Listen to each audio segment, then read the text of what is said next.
All right, sports fans, how's everybody out there doing?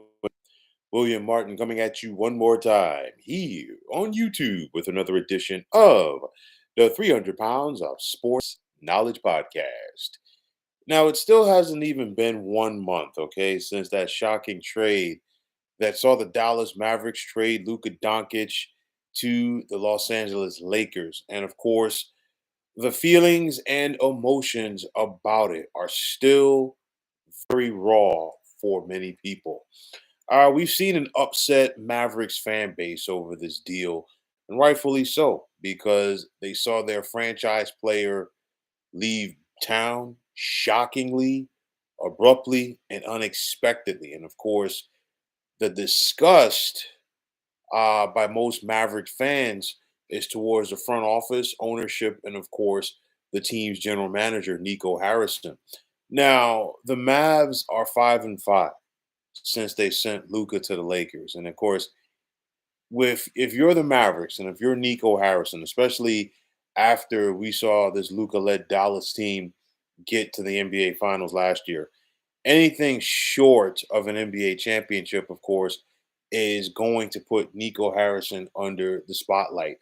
And in my opinion, it's not going to be just for as long as he works for the Mavericks, but I believe his basketball career as a last night we saw Luka in his first game against the Mavericks since the trade. And of course, he got himself a triple double. He messed around and got himself a triple double to be exact.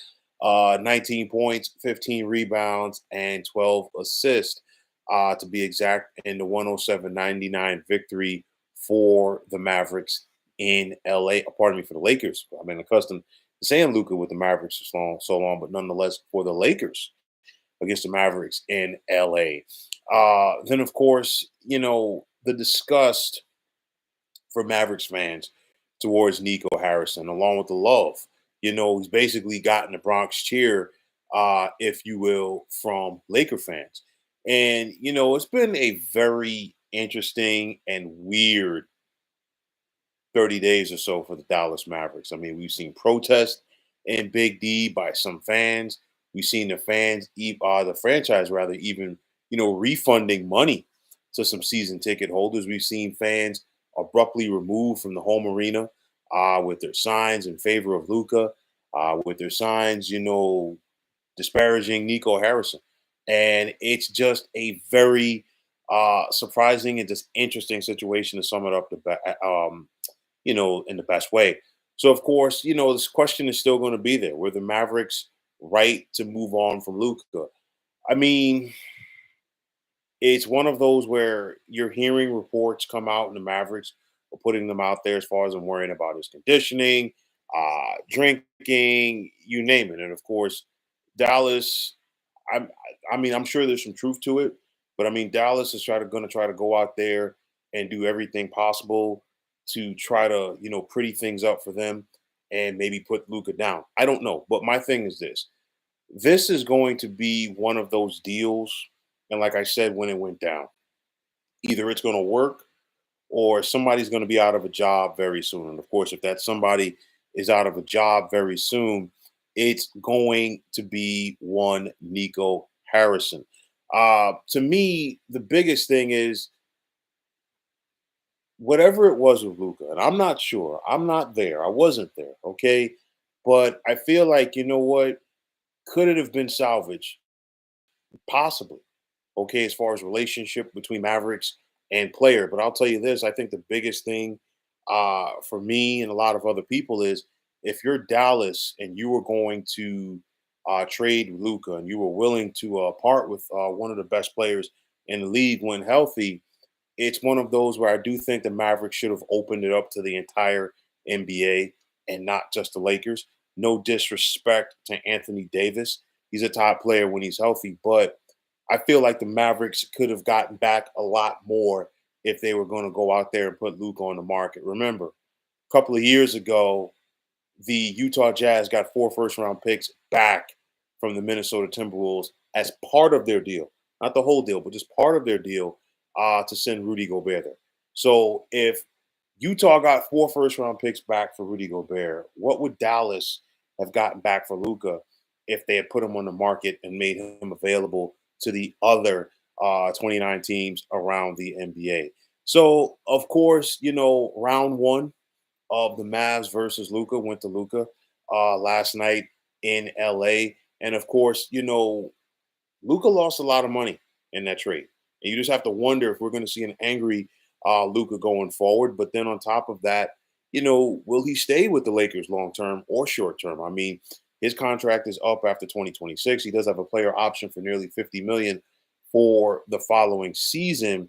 But nonetheless, could that be his opportunity to go out there and really market himself to the entire league? We've got to wait and see.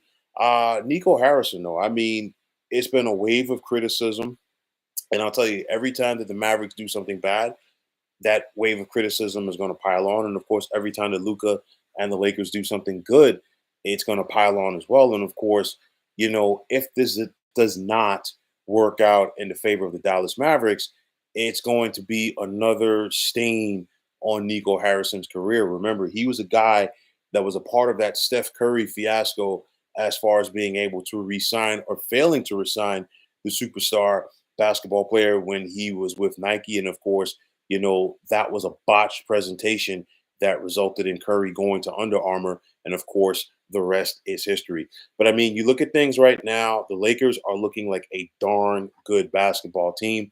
They are currently in fourth in the Western Conference, while the Mavericks are ninth. And of course, the Lakers have been playing themselves some good basketball. Like I said, a motivated Luka could be a scary Luka Doncic for the rest of the NBA.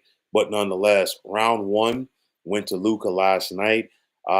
If he's motivated and he's extra motivated to prove the Mavericks wrong, I think things are going to look worse for Nico Harrison, and I think the rest of the Western Conference would be put on notice. But nonetheless, round one went to Dallas. Went to LA. Forgive me again. I'm just so accustomed to saying Luka and the Mavericks. Of course, we know there was no AD last night for the Mavericks in that contest, but nonetheless, Luka and the Lakers are trending upwards, while they're going to be continue to be questions for Nico Harrison and company. Like I said, if it works, Nico Harrison looks like a genius. If it doesn't work, he's going to be out of a job very, very soon. That's just simply the nature of the beast. But, folks, that is going to wrap it up. And as always, I want to take this time out to thank each and every one of you for tuning into the 300 Pounds of Sports Knowledge podcast here on YouTube. I want to take this time out to thank all of you fine folks out there for tuning in. And if you haven't already, please feel free to subscribe to this channel.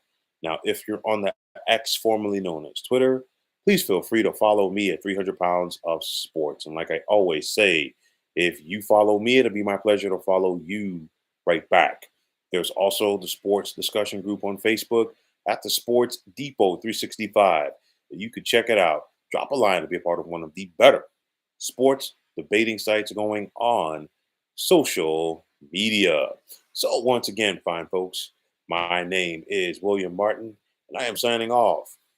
And I'm saying take care and have yourselves a wonderful day.